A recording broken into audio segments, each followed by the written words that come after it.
আসসালামু আলাইকুম everyone, welcome back to my new video. আর আজকে হচ্ছে চাঁদ রাত, আর আমি বের হয়ে গেলাম জেরিনদের বাসায়, কারণ জেরিন আজকে আমাকে মেহেদি দিয়ে দিবে। তো চাঁদ রাতে ঈদের দিন এবং ঈদের পরের দিন আমি কি করেছি তা নিয়ে থাকছে আজকের ব্লগ। তো যাওয়ার পরে আমি আগে খেলাম, তারপরে জাম মাখা খেলাম, তারপরে জেরিন আমাকে মেহেদি দেওয়া স্টার্ট করলো। আপনারা দেখতেই পাচ্ছেন ও অনেক সুন্দর করে মেহেদি দেয়। আর আমাকে মেহেদিগুলো সেন্ড করা হয়েছিল তুবাস হেনা মহল থেকে।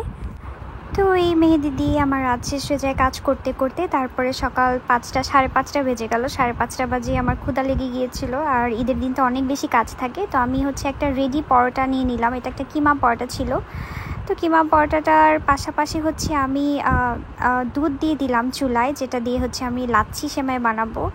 তো লাচ্ছি সেমাইয়ের জন্য দুধটা অনেক ঘন করতে হয়। তো ওইটা চুলায় দিয়ে আমি হচ্ছে পরোটাটা খেয়ে দেখছিলাম। পরোটাটা আসলে খুব বেশি মজা ছিল না, সত্যি বলতে একদমই ভালো ছিল না, যেটা খাওয়ার পরে আমার গ্যাস ফর্ম করে এবং আমার অনেক বুক ব্যথা শুরু হয়ে যায়। তো ইন দ্য মিন টাইম হচ্ছে সেমাইয়ের জন্য যে দুধটা দিয়েছিলাম সেটা রেডি হয়ে যায়। তো আমি লাচ্ছি সেমাই আগে থেকেই রেডি করে রেখেছিলাম বাটির মধ্যে। তো আমি হচ্ছে একদমই মিল্কটা ঢেলে দিলাম।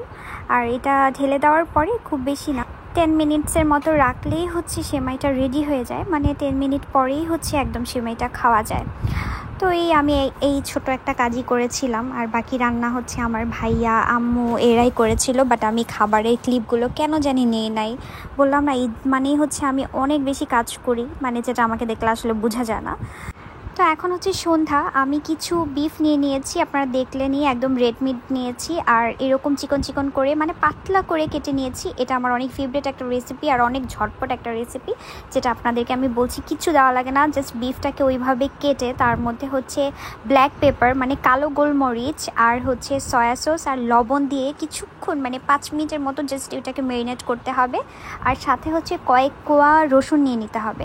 তারপরে তেল চুলায় দিয়ে তেলের মধ্যে ওগুলো দিয়ে দিতে হবে। আর আঁচটা কিন্তু একটু আস্তে দিতে হবে, মানে খুব বেশি আঁচে এটাকে কিন্তু ভাজা যাবে না, হালকা আঁচে এটাকে ভাজতে হবে। কারণ বিফ কিন্তু একদম আপনি যদি আঁচটা বাড়িয়ে দেন চুলার, সেই ক্ষেত্রে এটা কিন্তু একদম শক্ত হয়ে যাবে, তখন আপনার খেতে ভালো লাগবে না। এই যে আপনারা দেখতেই পাচ্ছেন আমি একটু হালকা আছি এগুলোকে ভেজে নিচ্ছি, আর একটু পরপর হচ্ছে উল্টে দিচ্ছি যাতে দুই পাশেই সমানভাবে হয়ে যায়।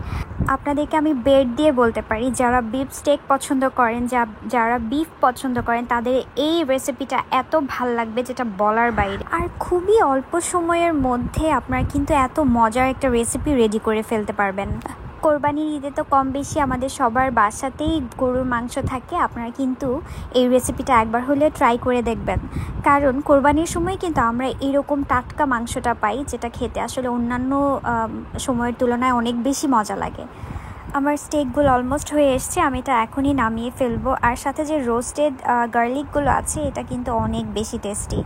এটার সাথে খাওয়ার জন্য আমি কিছু ব্রেড নিয়ে নিব। ব্রেডটাও খুব ইজিলি আপনারা এটাকে মানে টোস্ট করে নিতে পারবেন, বাট এই টোস্টটা কিন্তু একটু নরম হবে। নরম করার জন্য আমি হচ্ছে যখন ব্রেডটা কাটার পরে একটু পানি ছিটিয়ে দিই, তারপর এটাকে আমি টোস্ট করি।